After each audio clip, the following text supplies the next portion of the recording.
जानते हैं भारतीय सेना दुनिया के सर्वोच्च सेना में से एक है और उनके कई ऐसे रेजिमेंट्स हैं जिन पर हर एक भारतीय को आज गर्व है। पर अगर भारत की सबसे खूंखार रेजिमेंट और दिलेर रेजिमेंट की बात करें तो वो है गोरखा रेजिमेंट, जिससे दुश्मन भी खौफ खाता है। पर कई लोगों का सवाल था कि गोरखा का सिलेक्शन कैसे होता है, उस रेजिमेंट की सैलरी क्या होती है, गोरखा रेजिमेंट में जाने के लिए किन किन कठिनाइयों का सामना करना पड़ता है और गोरखा और एनएसजी कमांडो में आखिर डिफरेंस क्या होता है, और ऐसे कई सारे सवालों को हम इस वीडियो में विस्तार से समझेंगे। इसलिए अगर हमारी तरह आप भी इंडियन आर्मी से प्यार करते हैं तो उनके लिए लाइक करते हुए कमेंट में जय हिंद लिखना मत भूलिएगा। नमस्कार दोस्तों, मैं आपका होस्ट गौरव कश्यप आज के एक और इन्फॉर्मेटिव वीडियो में आपका स्वागत करता हूं और नए व्यूअर से रिक्वेस्ट करता हूं कि वो ऐसी और इन्फॉर्मेटिव वीडियो के लिए चैनल को सब्सक्राइब जरूर कर ले। तो आइए वीडियो शुरू करते हैं।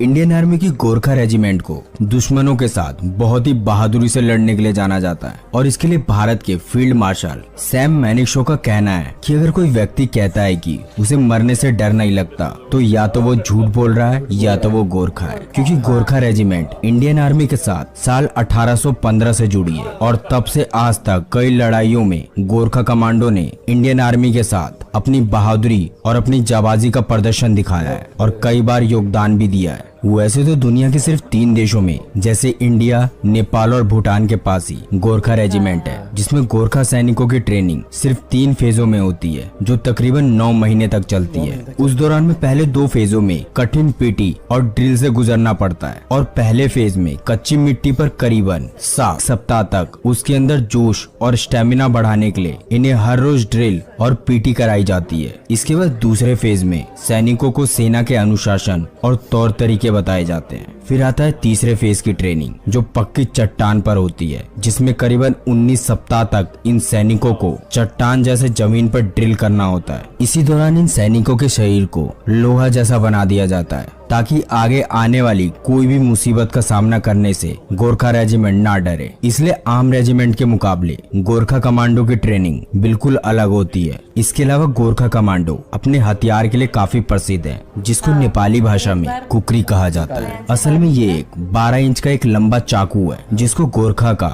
हर एक जवान अपने पास रखता है, क्योंकि इस चाकू के बारे में एक बहुत खास बात है कि जब कोई गोरखा अपनी कुकरी को बाहर निकालता है तो फिर वो अपने दुश्मनों को खून निकाले बिना उस कुकरी को दोबारा अंदर नहीं रखता है। वैसे तो कई लोगों का कहना है कि गोरखा कमांडो में एक जाति के सैनिकों को रखा जाता है, लेकिन हम आपको बता दें कि ऐसा बिल्कुल भी नहीं है। असल में गोरखा किसी भी एक स्पेशल जाति के सिपाही नहीं होते, बल्कि इनमें पहाड़ों में रहने वाले अलग अलग जातियों के लोग पूरी तरीके से शामिल किए जाते हैं। हालांकि वैसी बात करते हैं एनएसजी कमांडो की, जो भारत के सर्वश्रेष्ठ कमांडो में से एक है और ये दुनिया के टॉप 5 स्पेशल फोर्सेज में एक माने जाते हैं। दरअसल एनएसजी कमांडो को भारत के वीआईपी या महत्वपूर्ण लोगों की सुरक्षा की जिम्मेदारी पूरी तरह दी जाती है और इन्हीं एनएसजी कमांडो पर उनकी सुरक्षा भी निर्धारित होती है। वैसे एनएसजी कमांडो देश के सबसे खतरनाक कमांडो होते हैं और एनएसजी कमांडो को ही ब्लैक कमांडो कहा जाता है। इसलिए हमारे देश के प्रधानमंत्री से लेकर अन्य महत्वपूर्ण राजनेताओं की सुरक्षा के लिए एनएसजी कमांडो को ही तैनात किया जाता है, क्योंकि एनएसजी कमांडो प्रत्येक क्षण किसी भी स्थिति में हर मुसीबत से पूरी तरह निपटने के लिए तैयार रहते हैं। जबकि एनएसजी कमांडो का कहना है कि वह अपने देश की रक्षा करने के लिए अपनी जान तक कुर्बान कर सकते हैं। जैसे गोरखा की ट्रेनिंग बहुत सख्त होती है, उसी तरह एनएसजी कमांडो की ट्रेनिंग भी बहुत कठिन होती है। दरअसल एनएसजी कमांडो को ट्रेनिंग से पहले एनएसजी कमांडो के जवानों को दौड़ में 26 तरह की मुश्किलों का सामना करना होता है और इस ट्रेनिंग में 80% सैनिक असफल हो जाते हैं और मात्र 15 से 20% सैनिक ही अंतिम दौर तक पहुंचकर सफलता प्राप्त करते हैं। और इसके बाद अंतिम दौर में आए सैनिकों को 90 दिन यानी 3 महीने की एक विशेष ट्रेनिंग दी जाती है, जो एनएसजी कमांडो को शुरुआत में 18 मिनट के अंदर 26 कार्य करने होते हैं और 180 मिनट के ऑब्स्टेकल को मात्र 20 से 25 मिनट में पूरा करना होता है। यानी कोई भी सैनिक अपने समय के दौरान अपना टारगेट पूरा नहीं करता है तो उन्हें उसी वक्त वहां से रिजेक्ट कर दिया जाता है। यानी एनएसजी कमांडो बनने के लिए अपना टारगेट सिर्फ 9 मिनट में पूरा करना होता है, तभी जाकर कोई एनएसजी कमांडो बन पाता है।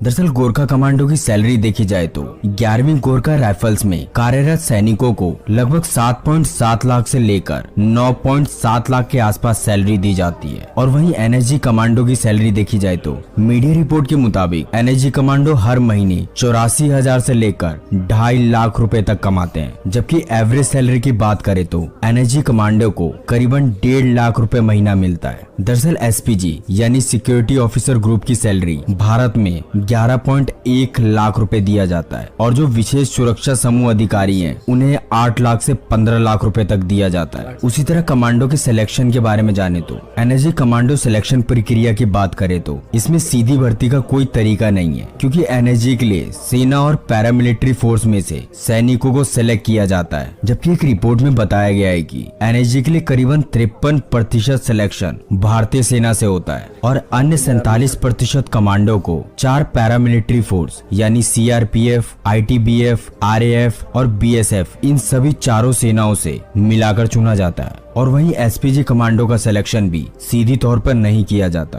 क्योंकि ये एक बहुत ही बड़ी पोस्ट मानी जाती है और एसपीजी कमांडो बनने के लिए सैनिकों को कड़ी मेहनत करनी पड़ती है। उसके बाद ही उनकी भर्ती एसपीजी में होती है। भर्ती होने वाले जवानों का सिलेक्शन अमूमन पुलिस, पैरामिलिट्री फोर्स यानी बीएसएफ, सीआईएसएफ, आईटीबीएफ, सीआरपीएफ के द्वारा किया जाता है, क्योंकि एसपीजी कमांडो देश के सभी सिक्योरिटी फोर्स के प्रमुख माने जाते हैं और ये एक ऐसे सैनिक होते हैं जो गृह मंत्रालय के पूरी तरीके से अधीन होते हैं। तो दोस्तों आज के लिए बस। आप इसके अलावा और किस चीज पे वीडियो चाहते हैं हमें कमेंट करके जरूर बताइए। आपके बेशकीमती राय का हमें इंतजार रहेगा। फिर मिलते हैं ऐसी और वीडियो के साथ। भारत वंदे मातरम, ये वाली बात बहुत हमेशा मुझे जोश वाली लगती है हमेशा। और बात करी जाए तो गोरखा के बारे में हमेशा बताया जाता है, गोरखा रेजिमेंट के बारे में, कि वो अगर उन्होंने एक बार वो म्यान निकाल ली तो वो दुश्मन का। गाइज आपको यह मैसअप रिएक्शन का वीडियो कैसा लगा, अपने थॉट को नीचे वीडियो के कमेंट में जरूर बताइएगा। वीडियो पसंद आई हो तो वीडियो को लाइक जरूर कर दीजिएगा। चैनल पे नए हैं तो चैनल को सब्सक्राइब जरूर कर लीजिएगा। तो थैंक यू।